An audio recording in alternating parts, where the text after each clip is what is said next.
हे मुनि, वह पवित्र और प्राचीन कथा सुनो जो शिवजी ने पार्वती से कही थी। संसार में प्रसिद्ध एक कैकई देश है। वहाँ सत्यकेतु नाम का राजा रहता था। वह धर्म की धुरी को धारण करने वाला, नीति की खान, तेजस्वी, प्रतापी, सुशील और बलवान था। उसके 2 वीर पुत्र हुए जो सब गुणों के भंडार और बड़े ही रणधीर थे। राज्य का उत्तराधिकारी जो बड़ा लड़का था, उसका नाम प्रताप भानु था। दूसरे पुत्र का नाम अरिमर्दन था, जिसकी भुजाओं में अपार बल था और जो युद्ध में अटल रहता था। भाई भाई में बड़ा मेल और सब प्रकार के दोषों और छलों से रहित सच्ची प्रीति थी। राजा ने जेठे पुत्र को राज्य दे दिया और आप भगवान के लिए वन को चल दिया। जब प्रताप भानु राजा हुआ, देश में उसकी दुहाई फिर गई। वह वेद में बताई हुई विधि के अनुसार उत्तम रीति से प्रजा का पालन करने लगा। उसके राज्य में पाप का कहीं लेश भी नहीं रह गया। राजा का हित करने वाला और शुक्राचार्य के समान बुद्धिमान धर्म रुचि नामक उसका मंत्री था। इस प्रकार बुद्धिमान मंत्री और बलवान तथा वीर भाई के साथ ही स्वयं राजा भी बड़ा प्रतापी और रणधीर था। साथ में अपार चतुरंगिणी सेना थी, जिसमें असंख्य योद्धा थे जो सब के सब रण में जूझ मरने वाले थे। अपनी सेना को देखकर राजा बहुत प्रसन्न हुआ और घमाघम नगाड़े बजने लगे। दिग्विजय के लिए सेना सजाकर वह राजा शुभ दिन साधकर और डंका बजाकर चला। जहाँ तहाँ बहुत सी लड़ाइयाँ हुई। उसने सब राजाओं को बलपूर्वक जीत लिया। अपनी भुजाओं के बल से उसने 7 द्वीपों को वश में कर लिया और राजाओं से दंड ले लेकर उन्हें छोड़ दिया। संपूर्ण पृथ्वी मंडल का उस समय प्रताप भानु ही एकमात्र चक्रवर्ती राजा था। संसार भर को अपनी भुजाओं के बल से वश में करके राजा ने अपने नगर में प्रवेश किया। राजा अर्थ, धर्म और काम आदि के सुखों का समयानुसार सेवन करता था। राजा प्रताप भानु का बल पाकर भूमि सुंदर कामधेनु हो गई। प्रजा सब दुखों से रहित और सुखी थी और सभी स्त्री पुरुष सुंदर और धर्मात्मा थे। धर्म रुचि मंत्री का श्री हरि के चरणों में प्रेम था। वह राजा के हित के लिए सदा उसको नीति सिखाया करता था। राजा गुरु, देवता, संत, पितर और ब्राह्मण इन सब की सदा सेवा करता रहता था। वेदों में राजाओं के जो धर्म बताए गए हैं, राजा सदा आदर पूर्वक और सुख मानकर उन सब का पालन करता था। प्रतिदिन अनेक प्रकार के दान देता और उत्तम शास्त्र, वेद और पुराण सुनता था। उसने बहुत सी बावलियाँ, कुएं, तालाब, फुलवाड़ियाँ, सुंदर बगीचे, ब्राह्मणों के लिए घर और देवताओं के सुंदर विचित्र मंदिर सब तीर्थों में बनवाए। वेद और पुराणों में जितने प्रकार के यज्ञ कहे गए हैं, राजा ने एक एक करके उन सब यज्ञों को प्रेम सहित 1000 बार किया। राजा के हृदय में किसी फल की टोह न थी। राजा बड़ा ही बुद्धिमान और ज्ञानी था। वह ज्ञानी राजा कर्म, मन और वाणी से जो कुछ भी धर्म करता था, सब भगवान वासुदेव के अर्पित करके करता था। एक बार वह राजा एक अच्छे घोड़े पर सवार होकर शिकार का सब सामान सजाकर विंध्याचल के घने जंगल में गया और वहाँ उसने बहुत से उत्तम उत्तम हिरन मारे।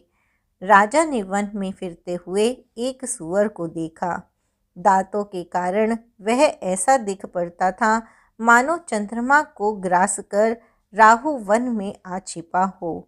चंद्रमा बड़ा होने से उसके मुंह में समाता नहीं है और मानो क्रोधवश वह भी उसे उगलता नहीं है। यह तो सूअर के भयानक दांतों की शोभा कही गई। इधर उसका शरीर भी बहुत विशाल और मोटा था।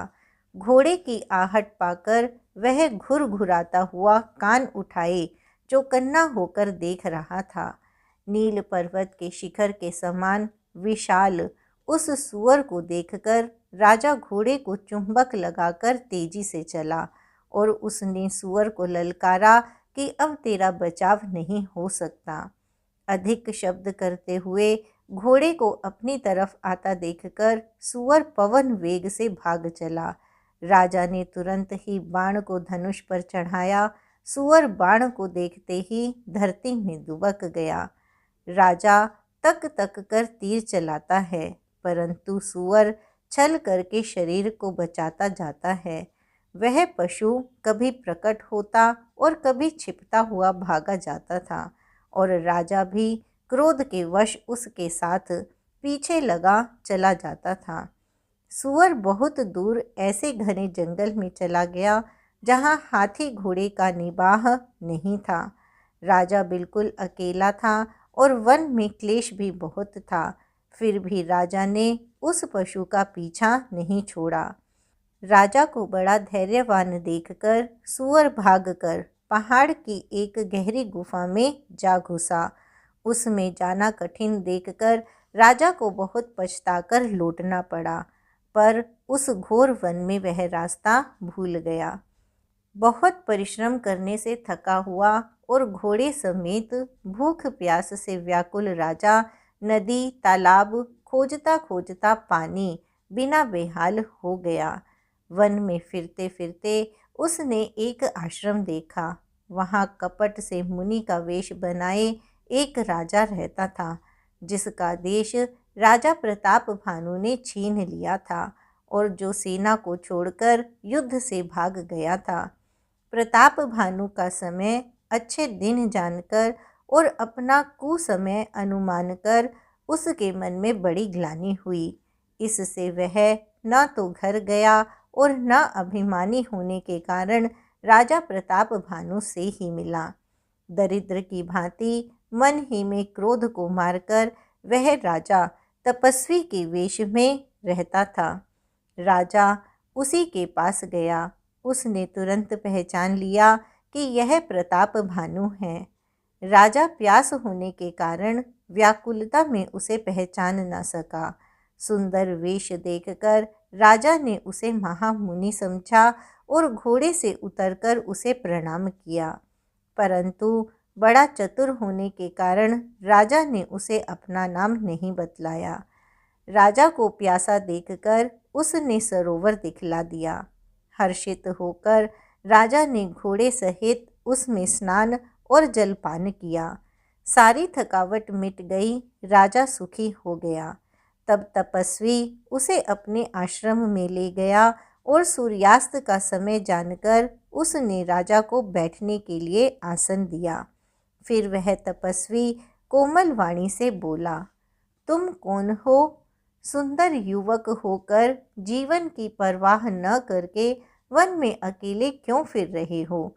तुम्हारे चक्रवर्ती राजा के से लक्षण देखकर मुझे बड़ी दया आती है। राजा ने कहा, हे मुनीश्वर, सुनिए, प्रताप भानु नाम का एक राजा है। मैं उसका मंत्री हूँ। शिकार के लिए फिरते हुए राह भूल गया हूँ। बड़े भाग्य से यहाँ आकर मैंने आपके चरणों के दर्शन पाए हैं। हमें आपका दर्शन दुर्लभ था। इससे जान पड़ता है कुछ भला होने वाला है। मुनि ने कहा, हे तात, अंधेरा हो गया है। तुम्हारा नगर यहाँ से 70 योजन पर है। हे सुजान, सुनो, घोर अंधेरी रात है, घना जंगल है, रास्ता नहीं है। ऐसा समझकर तुम आज यहीं ठहर जाओ, सवेरा होते ही चले जाना। तुलसीदास जी कहते हैं, जैसी भवितव्यता होती है वैसी ही सहायता मिल जाती है। या तो वह आप ही उसके पास आती है या उसको वहाँ ले जाती है। हे नाथ, बहुत अच्छा। ऐसा कहकर और उसकी आज्ञा सिर चढ़ाकर घोड़े को वृक्ष से बांधकर राजा बैठ गया। राजा ने उसकी बहुत प्रकार से प्रशंसा की और उसके चरणों की वंदना करके अपने भाग्य की सराहना की। फिर सुंदर कोमल वाणी से कहा, हे प्रभु, आपको पिता जानकर मैं ढिठाई करता हूँ। हे मुनीश्वर, मुझे अपना पुत्र और सेवक जानकर अपना नाम विस्तार से बतलाइए। राजा ने उसको नहीं पहचाना, पर वह राजा को पहचान गया था। राजा तो शुद्ध हृदय था और वह कपट करने में चतुर था। एक तो वैरी, फिर जाति का क्षत्रिय, फिर राजा। वह छल बल से अपना काम बनाना चाहता था। वह शत्रु अपने राज्य सुख को समझ करके दुखी था। उसकी छाती आवे की आग की तरह सुलग रही थी। राजा के सरल वचन कान से सुनकर अपने वैर को याद कर वह हृदय में हर्षित हुआ। वह कपट में डुबोकर बड़ी युक्ति के साथ कोमल वाणी बोला, अब हमारा नाम भिखारी है, क्योंकि हम निर्धन और अनिकेत हैं। राजा ने कहा, जो आपके सदृश विज्ञान के निधान और सर्वथा अभिमान रहित होते हैं, वे अपने स्वरूप को सदा छिपाए रहते हैं, क्योंकि कुवेश बनाकर रहने में ही सब तरह का कल्याण है। प्रकट संत वेश में मान होने की संभावना है और मान से पतन की। इसी से तो संत और वेद पुकार कर कहते हैं कि परम अकिंचन ही भगवान को प्रिय होते हैं। आप सरीखे निर्धन, भिखारी और गृहहीनों को देखकर ब्रह्मा और शिव जी को भी संदेह हो जाता है कि वे वास्तविक संत हैं या भिखारी। आप जो हों सो हों, मैं आपके चरणों में नमस्कार करता हूँ। हे स्वामी, अब मुझ पर कृपा कीजिए। अपने ऊपर राजा की स्वाभाविक प्रीति और अपने विषय में उसका अधिक विश्वास देखकर सब प्रकार से राजा को अपने वश में करके अधिक स्नेह दिखाता हुआ वह कपट तपस्वी बोला, हे राजन, सुनो, मैं तुमसे सत्य कहता हूँ, मुझे यहाँ रहते बहुत समय बीत गया। अब तक ना तो कोई मुझसे मिला और न मैं अपने को किसी पर प्रकट करता हूँ, क्योंकि लोक में प्रतिष्ठा अग्नि के समान है, जो तप रूपी वन को भस्म कर डालती है। तुलसीदास जी कहते हैं, सुंदर वेश देखकर मूढ़ नहीं, चतुर मनुष्य भी धोखा खा जाते हैं। सुंदर मोर को देखो, उसका वचन तो अमृत के समान है और आहार सांप का है। कपट तपस्वी ने कहा, इसी से मैं जगत में छिप कर रहता हूँ। श्री हरि को छोड़कर किसी से कुछ भी प्रयोजन नहीं रखता। प्रभु तो बिना जनाए ही सब जानते हैं। फिर कहो, संसार को रिझाने से क्या सिद्धि मिलेगी? तुम पवित्र और सुंदर बुद्धि वाले हो, इससे मुझे बहुत ही प्यारे हो और तुम्हारी भी मुझ पर प्रीति और विश्वास है। हे तात, अब यदि मैं तुमसे कुछ छिपाता हूँ तो मुझे बहुत ही भयानक दोष लगेगा। ज्यों ज्यों वह तपस्वी उदासीनता की बातें कहता था, त्यों ही त्यों राजा को विश्वास उत्पन्न होता जाता था। जब उस बगुले की तरह ध्यान लगाने वाले कपटी मुनि ने राजा को कर्म, मन और वचन से अपने वश में जाना, तब वह बोला, हे भाई, हमारा नाम एक तनु है। यह सुनकर राजा ने फिर सिर नवाकर कहा, मुझे अपना अत्यंत सेवक जानकर अपने नाम का अर्थ समझाकर कहिए। कपटी मुनि ने कहा, जब सबसे पहले सृष्टि उत्पन्न हुई थी, तभी मेरी उत्पत्ति हुई थी। तब से मैंने फिर दूसरी देह नहीं धारण की। इसी से मेरा नाम एक तनु है। हे पुत्र, मन में आश्चर्य मत करो। तप से कुछ भी दुर्लभ नहीं है। तप के बल से ब्रह्मा जगत को रचते हैं। तप ही के बल से विष्णु संसार का पालन करने वाले बने हैं। तप ही के बल से रुद्र संहार करते हैं। संसार में कोई ऐसी वस्तु नहीं जो तप से न मिल सके। यह सुनकर राजा को बड़ा अनुराग हुआ। तब वह तपस्वी पुरानी कथाएं कहने लगा। कर्म, धर्म और अनेकों प्रकार के इतिहास कहकर वह वैराग्य और ज्ञान का निरूपण करने लगा। सृष्टि की उत्पत्ति, पालन और संहार की अपार आश्चर्य भरी कथाएं उसने विस्तार से कहीं। राजा सुनकर उस तपस्वी के वश में हो गया और तब वह उसे अपना नाम बताने लगा। तपस्वी ने कहा, राजन, मैं तुमको जानता हूँ। तुमने कपट किया, वह मुझे अच्छा लगा। हे राजन, सुनो, ऐसी नीति है कि राजा लोग जहाँ तहाँ अपना नाम नहीं कहते।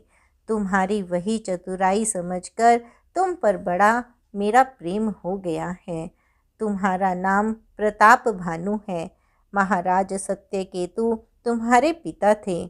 हे राजन, गुरु की कृपा से मैं सब जानता हूँ, पर अपनी हानि समझकर कहता नहीं। हे तात, तुम्हारा स्वाभाविक सीधापन, प्रेम, विश्वास और नीति में निपुणता देखकर मेरे मन में तुम्हारे ऊपर बड़ी ममता उत्पन्न हो गई है। इसलिए मैं तुम्हारे पूछने पर अपनी कथा कहता हूँ। अब मैं प्रसन्न हूँ, इसमें संदेह न करना। हे राजन, जो मन को भावे वही मांग लो। सुंदर और प्रिय वचन सुनकर राजा हर्षित हो गया और मुनि के पैर पकड़कर उसने बहुत प्रकार से विनती की। हे दया सागर मुनि, आपके दर्शन से ही चारों पदार्थ अर्थ, धर्म, काम और मोक्ष मेरी मुट्ठी में आ गए। तो भी स्वामी को प्रसन्न देखकर मैं यह दुर्लभ वर मांगकर शोक रहित हो जाऊं। मेरा शरीर वृद्धावस्था, मृत्यु और दुख से रहित हो जाए। मुझे युद्ध में कोई जीत न सके और पृथ्वी पर मेरा 100 कल्प तक एक छत्र अकंटक राज्य हो। तपस्वी ने कहा, हे राजन, ऐसा ही हो, पर एक बात कठिन है, उसे भी सुन लो। हे पृथ्वी के स्वामी, केवल ब्राह्मण कुल को छोड़कर काल भी तुम्हारे चरणों पर सिर नवाएगा। तप के बल से ब्राह्मण सदा बलवान रहते हैं। उनके क्रोध से रक्षा करने वाला कोई नहीं है। हे नरपति, यदि तुम ब्राह्मणों को वश में कर लो तो ब्रह्मा, विष्णु और महेश भी तुम्हारे अधीन हो जाएंगे। ब्राह्मण कुल से जोर जबरदस्ती नहीं चल सकती। मैं दोनों भुजा उठाकर सत्य कहता हूँ। हे राजन, सुनो, ब्राह्मणों के शाप बिना तुम्हारा नाश किसी काल में नहीं होगा। राजा उसके वचन सुनकर बड़ा प्रसन्न हुआ और कहने लगा, हे स्वामी, मेरा नाश अब नहीं होगा। हे कृपा निधान प्रभु, आपकी कृपा से मेरा सब समय कल्याण होगा। एवमस्तु, ऐसा कहकर वह कुटिल कपटी मुनि फिर बोला, तुम मेरे मिलने और अपने राह भूल जाने की बात किसी से कह दोगे तो हमारा दोष नहीं। हे राजन, मैं तुमको इसलिए मना करता हूँ कि इस प्रसंग को कहने से तुम्हारी बड़ी हानि होगी। छठे कान में यह बात पढ़ते ही तुम्हारा नाश हो जाएगा। मेरा यह वचन सत्य जानना। हे प्रताप भानु, सुनो, इस बात के प्रकट करने से अथवा ब्राह्मणों के शाप से तुम्हारा नाश होगा और किसी उपाय से चाहे ब्रह्मा और शंकर भी मन में क्रोध करे तुम्हारी मृत्यु नहीं होगी। राजा ने मुनि के चरण पकड़कर कहा, हे स्वामी, सत्य ही है। ब्राह्मण और गुरु के क्रोध से कहिए कौन रक्षा कर सकता है। यदि ब्रह्मा भी क्रोध करे तो गुरु बचा लेते हैं, पर गुरु से विरोध करने पर जगत में कोई भी बचाने वाला नहीं है। यदि मैं आपके कथन के अनुसार नहीं चलूँगा तो मेरा नाश हो जाए। मुझे इसकी चिंता नहीं है। मेरा मन तो हे प्रभो केवल एक ही डर से डर रहा है कि ब्राह्मणों का शाप बड़ा भयानक होता है। वे ब्राह्मण किस प्रकार से वश में हो सकते हैं, कृपा करके वह भी बताइए। हे दीन दयालु, आपको छोड़कर और किसी को मैं अपना हितु नहीं देखता। तपस्वी ने कहा, हे राजन, सुनो, संसार में उपाय तो बहुत हैं, पर वे कष्ट साध्य हैं, बड़ी कठिनता से बनने में आते हैं, और इस पर भी सिद्ध हो या ना हो। हाँ, एक उपाय बहुत सहज है, परंतु उसमें भी एक कठिनता है। हे राजन, वह युक्ति तो मेरे हाथ है, पर मेरा जाना तुम्हारे नगर में हो नहीं सकता। जब से पैदा हुआ हूँ तब से आज तक मैं किसी के घर अथवा गांव नहीं गया, परंतु यदि नहीं जाता हूँ तो तुम्हारा काम बिगड़ता है। आज यह बड़ा असमंजस आ पड़ा है। यह सुनकर राजा कोमल वाणी से बोला, हे नाथ, वेदों में ऐसी नीति कही है कि बड़े लोग छोटों पर स्नेह करते ही हैं। पर्वत अपने सिरों पर सदा तृण को धारण किए रहते हैं। अगाध समुद्र अपने मस्तक पर फेन को धारण करता है, और धरती अपने सिर पर सदा धूलि को धारण किए रहती है। ऐसा कहकर राजा ने मुनि के चरण पकड़ लिए और कहा, हे स्वामी, कृपा कीजिए, आप संत हैं, दीन दयालु हैं, अतः हे प्रभो, मेरे लिए इतना कष्ट अवश्य सहिए। राजा को अपने अधीन जानकर कपट में प्रवीण तपस्वी बोला, हे राजन, सुनो, मैं तुमसे सत्य कहता हूँ, जगत में मुझे कुछ भी दुर्लभ नहीं है। मैं तुम्हारा काम अवश्य करूँगा, क्योंकि तुम मन, वाणी और शरीर से मेरे भक्त हो, पर योग, युक्ति, तप और मंत्र का प्रभाव तभी फलीभूत होता है जब वे छिपाकर किए जाते हैं।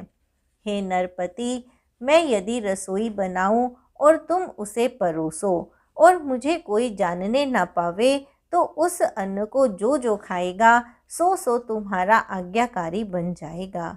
यही नहीं, उन भोजन करने वालों के घर भी जो कोई भोजन करेगा, हे राजन, सुनो, वह भी तुम्हारे अधीन हो जाएगा। हे राजन, जाकर यही उपाय करो और वर्ष भर भोजन कराने का संकल्प कर लेना। नित्य नए 1,00,000 ब्राह्मणों को कुटुंब सहित निमंत्रित करना। मैं तुम्हारे संकल्प के काल अर्थात 1 वर्ष तक प्रतिदिन भोजन बना दिया करूँगा। हे राजन, इस प्रकार बहुत ही थोड़े परिश्रम से सब ब्राह्मण तुम्हारे वश में हो जाएंगे। ब्राह्मण हवन, यज्ञ और सेवा पूजा करेंगे तो उस प्रसंग से देवता भी सहज ही वश में हो जाएंगे। मैं एक और पहचान तुमको बताई देता हूँ कि मैं इस रूप में कभी न आऊँगा। हे राजन, मैं अपनी माया से तुम्हारे पुरोहित को हर लाऊंगा।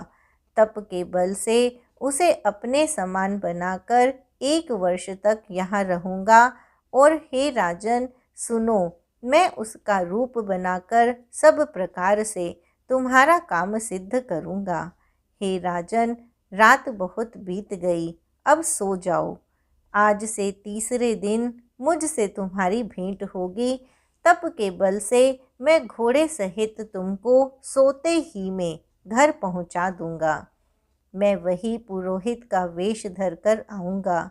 जब एकांत में तुमको बुलाकर सब कथा सुनाऊंगा, तब तुम मुझे पहचान लेना। राजा ने आज्ञा मानकर शयन किया और वह कपट ज्ञानी आसन पर जा बैठा।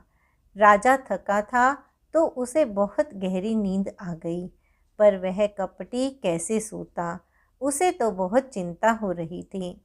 उसी समय वहाँ कालकेतु राक्षस आया, जिसने सूअर बनकर राजा को भटकाया था।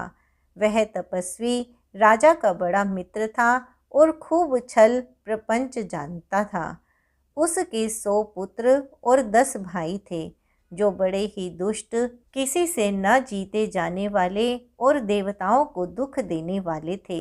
ब्राह्मणों, संतों और देवताओं को दुखी देखकर राजा ने उन सबको पहले ही युद्ध में मार डाला था। उस दुष्ट ने पिछला वैर याद करके तपस्वी राजा से मिलकर सलाह विचारी और जिस प्रकार शत्रु का नाश हो वही उपाय रचा। भावी वश राजा कुछ भी न समझ सका। तेजस्वी शत्रु अकेला भी हो तो भी उसे छोटा नहीं समझना चाहिए। जिसका सिर मात्र बचा था वह राहु आज तक सूर्य चंद्रमा को दुख देता है। तपस्वी राजा अपने मित्र को देख प्रसन्न हो उठकर मिला और सुखी हुआ। उसने मित्र को सब कथा कह सुनाई।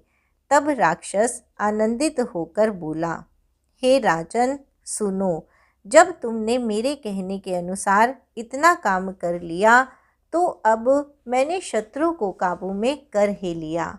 समझो, तुम अब चिंता त्याग सो रहो। विधाता ने बिना ही दवा के रोग दूर कर दिया। कुल सहित शत्रु को जड़ मूल से उखाड़ बहाकर आज से चौथे दिन मैं तुमसे आ मिलूँगा। इस प्रकार तपस्वी राजा को खूब दिलासा देकर वह महामायावी और अत्यंत क्रोधी राक्षस चला गया। उसने प्रताप भानु राजा को घोड़े सहित क्षण भर में घर पहुंचा दिया। राजा को रानी के पास सुलाकर घोड़े को अच्छी तरह से घुड़साल में बांध दिया। फिर वह राजा के पुरोहित को उठा ले गया और माया से उसकी बुद्धि को भ्रम में डालकर उसे उसने पहाड़ की खोह में ला रखा। वह आप पुरोहित का रूप बनाकर उसकी सुंदर सेज पर जा लेटा। राजा सवेरा होने से पहले ही जागा और अपना घर देखकर उसने बड़ा ही आश्चर्य माना। मन में मुनि की महिमा का अनुमान करके वह धीरे से उठा जिसमें रानी न जान पावे। फिर उसी घोड़े पर चढ़कर वन को चला गया। नगर के किसी भी स्त्री और पुरुष ने नहीं जाना। दोपहर बीत जाने पर राजा आया। घर घर उत्सव होने लगे और बधावा बजने लगा। जब राजा ने पुरोहित को देखा तब वह अपने उसी कार्य का स्मरण कर उसे आश्चर्य से देखने लगा। राजा को 3 दिन युग के समान बीते। उसकी बुद्धि कपटी मुनि के चरणों में लगी रही। निश्चित समय जानकर पुरोहित आया और राजा के साथ की हुई गुप्त सलाह के अनुसार उसने अपने सब विचार उसे समझाकर कह दिए। संकेत के अनुसार गुरु को उस रूप में पहचानकर राजा प्रसन्न हुआ। भ्रमवश उसे चेत न रहा कि यह तापस मुनि है या कालकेतु राक्षस। उसने तुरंत 1 लाख उत्तम ब्राह्मणों को कुटुंब सहित निमंत्रण दे दिया।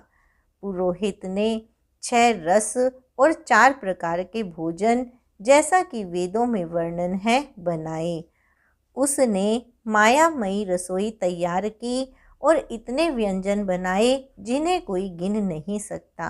अनेक प्रकार के पशुओं का मांस पकाया और उसमें उस दुष्ट ने ब्राह्मणों का मांस मिला दिया।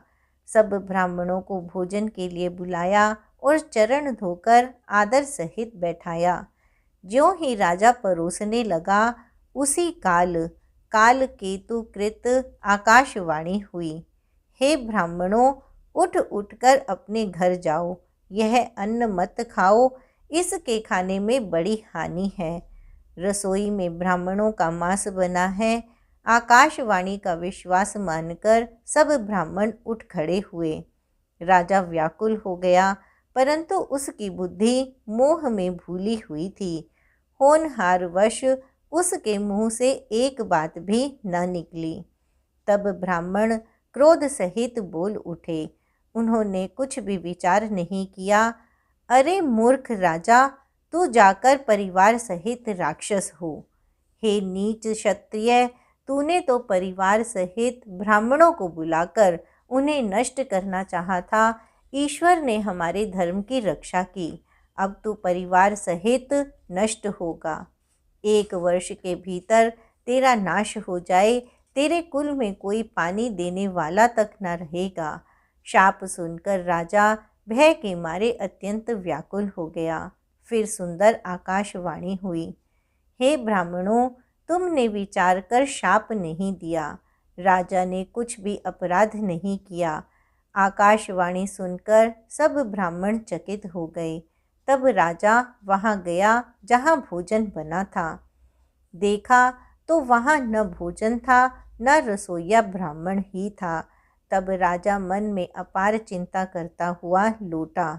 उसने ब्राह्मणों को सब वृतांत सुनाया और बड़ा ही भयभीत और व्याकुल होकर वह पृथ्वी पर गिर पड़ा। हे राजन, यद्यपि तुम्हारा दोष नहीं है तो भी होनहार नहीं मिटता। ब्राह्मणों का शाप बहुत ही भयानक होता है, यह किसी तरह भी टाले टल नहीं सकता। ऐसा कहकर सब ब्राह्मण चले गए। नगर वासियों ने जब यह समाचार पाया तो वे चिंता करने और विधाता को दोष देने लगे, जिसने हंस बनाते बनाते कौवा कर दिया। पुरोहित को उसके घर पहुंचाकर असुर कालकेतु ने कपटी तपस्वी को खबर दी।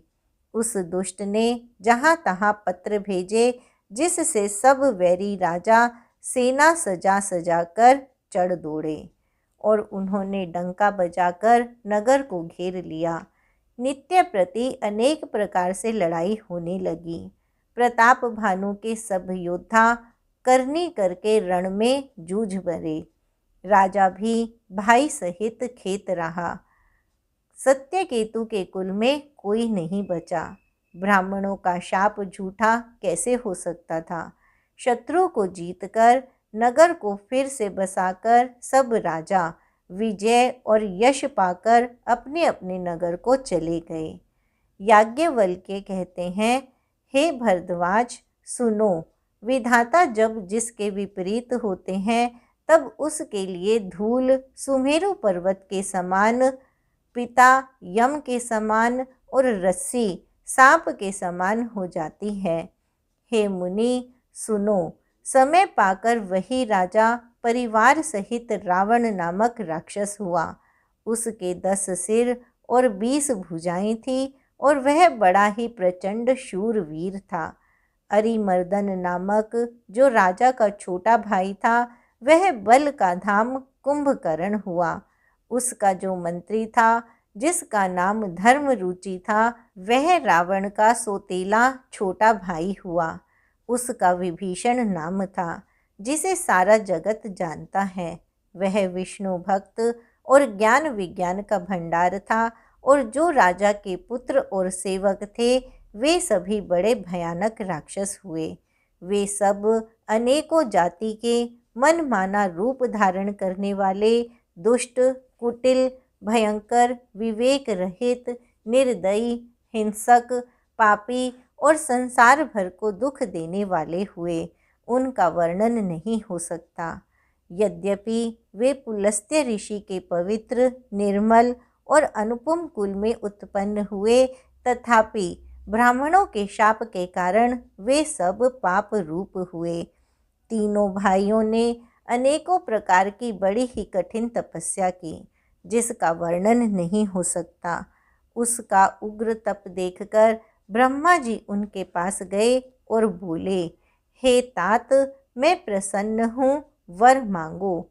रावण ने विनय करके और चरण पकड़कर कहा, हे जगदीश्वर, सुनिए, वानर और मनुष्य, इन 2 जातियों को छोड़कर हम और किसी के मारे न मरे, यह वर दीजिए।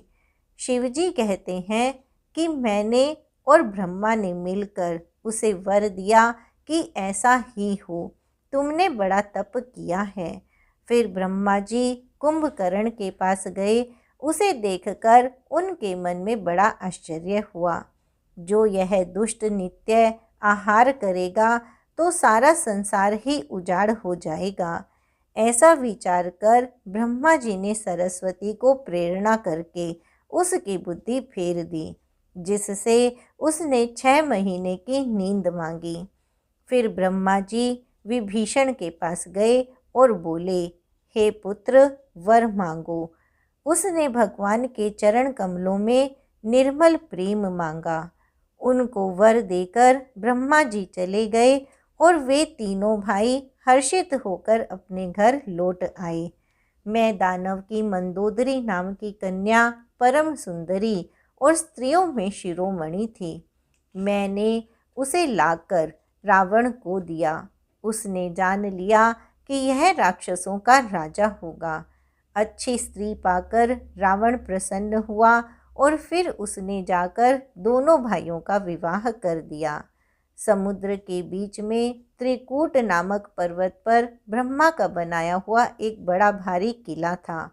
महान मायावी और निपुण कारीगर मैं दानव ने उसको फिर से सजा दिया। उसमें मणियों से जड़े हुए सोने के अनगिनत महल थे। जैसी नागकुल के रहने की पाताल लोक में भोगावतीपुरी है और इंद्र के रहने की स्वर्ग लोक में अमरावतीपुरी है, उनसे भी अधिक सुंदर और बांका वह दुर्ग था। जगत में उसका नाम लंका प्रसिद्ध हुआ। उसे चारों ओर से समुद्र की अत्यंत गहरी खाई घेरे हुए है। उस दुर्ग के मणियों से जड़ा हुआ सोने का मजबूत परकोटा है, जिसकी कारीगरी का वर्णन नहीं किया जा सकता। भगवान की प्रेरणा से जिस कल्प में जो राक्षसों का राजा रावण होता है, वही शूर प्रतापी अतुलित बलवान अपनी सेना सहित उस पुरी में बसता है। पहले वहाँ बड़े बड़े योद्धा राक्षस रहते थे। देवताओं ने उन सबको युद्ध में मार डाला। अब इंद्र की प्रेरणा से वहाँ कुबेर के 1 करोड़ रक्षक रहते हैं। रावण को कहीं ऐसी खबर मिली, तब उसने सेना सजाकर किले को जा घेरा। उस बड़े विकट योद्धा और उसकी बड़ी सेना को देखकर यक्ष अपने प्राण लेकर भाग गए। तब रावण ने घूम फिरकर सारा नगर देखा। उसकी स्थान संबंधी चिंता मिट गई और उसे बहुत ही सुख हुआ। उस पुरी को स्वाभाविक ही सुंदर और दुर्गम अनुमान करके रावण ने वहाँ अपनी राजधानी कायम की। योग्यता के अनुसार घरों को बांटकर रावण ने सब राक्षसों को सुखी किया। एक बार वह कुबेर पर चढ़ दौड़ा और उससे पुष्पक विमान को जीतकर ले आया। फिर उसने जाकर एक बार खिलवाड़ ही में कैलाश पर्वत को उठा लिया और मानो अपनी भुजाओं का बल तोलकर बहुत सुख पाकर वह वहाँ से चला आया। सुख संपत्ति, पुत्र, सेना, सहायक, जय, प्रताप, बल, बुद्धि और बड़ाई, ये सब उसके नित्य नए वैसे ही बढ़ते जाते थे जैसे प्रत्येक लाभ पर लोभ बढ़ता है। अत्यंत बलवान कुंभकर्ण सा उसका भाई था, जिसके जोड़ का योद्धा जगत में पैदा ही नहीं हुआ। वह मदिरा पीकर 6 महीने सोया करता था। उसके जागते ही तीनों लोकों में तहलका मच जाता था। यदि वह प्रतिदिन भोजन करता तब तो संपूर्ण विश्व शीघ्र ही चौपट हो जाता। रणधीर ऐसा था कि जिसका वर्णन नहीं किया जा सकता। लंका में उसके ऐसे असंख्य बलवान वीर थे। मेघनाद रावण का बड़ा लड़का था, जिसका जगत के योद्धाओं में पहला नंबर था। रण में कोई भी उसका सामना नहीं कर सकता था। स्वर्ग में तो नित्य भगदड़ मची रहती थी। इनके अतिरिक्त दुर्मुख, अकंपन, वज्रदंत, धूमकेतु और अतिकाय आदि ऐसे अनेक योद्धा थे जो अकेले ही सारे जगत को जीत सकते थे। सभी राक्षस मनमाना रूप बना सकते थे और आसुरी माया जानते थे। उनके दया धर्म स्वप्न में भी नहीं था। एक बार सभा में बैठे हुए रावण ने अपने अगणित परिवार को देखा। पुत्र, पौत्र, कुटुंबी और सेवक ढेर के ढेर थे। सारी राक्षसों की जातियों को तो गिन ही कौन सकता था। अपनी सेना को देखकर स्वभाव से ही अभिमानी रावण क्रोध और गर्व में सनी हुई वाणी बोला, हे समस्त राक्षसों के दलों, सुनो, देवता गण हमारे शत्रु हैं। वे सामने आकर युद्ध नहीं करते, बलवान शत्रु को देखकर भाग जाते हैं। उनका मरण एक ही उपाय से हो सकता है, मैं समझाकर कहता हूँ, अब उसे सुनो। उनके बल को बढ़ाने वाले ब्राह्मण भोजन, यज्ञ, हवन और श्राद्ध, इन सब में जाकर तुम बाधा डालो। भूख से दुर्बल और बलहीन होकर देवता सहज ही में आ मिलेंगे, तब उनको मैं मार डालूंगा अथवा भली भांति अपने अधीन करके छोड़ दूंगा। फिर उसने मेघनाद को बुलवाया और सिखा पढ़ाकर उसके बल और देवताओं के प्रति वैर भाव को उत्तेजना दी। फिर कहा, हे पुत्र, जो देवता रण में धीर और बलवान है और जिन्हें लड़ने का अभिमान है, उन्हें युद्ध में जीतकर बांध लाना। बेटे ने उठकर पिता की आज्ञा को शिरोधार्य किया। इसी तरह उसने सबको आज्ञा दी और आप भी हाथ में गदा लेकर चल दिया। रावण के चलने से पृथ्वी डगमगाने लगी और उसकी गर्जना से देव रमणियों के गर्भ गिरने लगे। रावण को क्रोध सहित आते हुए सुनकर देवताओं ने सुमेरु पर्वत की गुफाएं तकी। दिक्पालों के सारे सुंदर लोकों को रावण ने सूना पाया। वह बार बार भारी सिंह गर्जना करके देवताओं को ललकार ललकार कर गालियां देता था। रण के मद में मतवाला होकर वह अपनी जोड़ी का योद्धा खोजता हुआ जगत भर में दौड़ता फिरा, परंतु उसे ऐसा योद्धा कहीं नहीं मिला।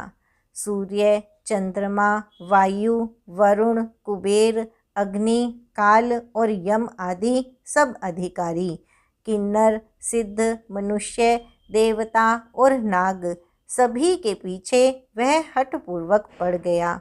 ब्रह्मा जी की सृष्टि में जहाँ तक शरीरधारी स्त्री पुरुष थे, सभी रावण के अधीन हो गए। डर के मारे सभी उसकी आज्ञा का पालन करते थे और नित्य आकर नम्रतापूर्वक उसके चरणों में सिर नवाते थे। उसने भुजाओं के बल से सारे विश्व को वश में कर लिया, किसी को स्वतंत्र नहीं रहने दिया। इस प्रकार मंडलीक राजाओं का शिरोमणि रावण अपने इच्छानुसार राज्य करने लगा। देवता, यक्ष, गंधर्व, मनुष्य, किन्नर और नागों की कन्याओं तथा बहुत सी अन्य सुंदरी और उत्तम स्त्रियों को उसने अपनी भुजाओं के बल से जीतकर ब्याह लिया। मेघनाद से उसने जो कुछ कहा, उसे उसने मेघनाद ने मानो पहले से ही कर रखा था, अर्थात रावण के कहने भर की देर थी। उसने आज्ञा पालन में तनिक भी देर नहीं की। जिनको रावण ने मेघनाद से पहले ही आज्ञा दे रखी थी, उन्होंने जो करतूतें की, उन्हें सुनो। सब राक्षसों के समूह देखने में बड़े भयानक, पापी और देवताओं को दुख देने वाले थे। वे असुरों के समूह उपद्रव करते थे और माया से अनेकों प्रकार के रूप धरते थे। जिस प्रकार धर्म की जड़ कटे, वे वही सब वेद विरुद्ध काम करते थे। जिस जिस स्थान में वे गौ और ब्राह्मणों को पाते थे, उसी नगर, गांव और पूर्वे में आग लगा देते थे। उनके डर से कहीं भी शुभ आचरण नहीं होते थे। देवता, ब्राह्मण और गुरु को कोई नहीं मानता था। न हरि भक्ति थी, न यज्ञ, तप और ज्ञान था। वेद और पुराण तो स्वप्न में भी सुनने को नहीं मिलते थे। जप, योग, वैराग्य, तप तथा यज्ञ में भाग पाने की बात रावण कहीं कानों से सुन पाता तो उसी समय स्वयं उठ दौड़ता। कुछ भी रहने नहीं पाता, वह सबको पकड़कर विध्वंस कर डालता था। संसार में ऐसा भ्रष्ट आचरण फैल गया कि धर्म तो कानों में भी सुनने में नहीं आता था। जो कोई वेद और पुराण कहता, उसको बहुत तरह से त्रास देता और देश से निकाल देता था। राक्षस लोग जो घोर अत्याचार करते थे उसका वर्णन नहीं किया जा सकता। हिंसा पर ही जिनकी प्रीति है उनके पापों का क्या ठिकाना।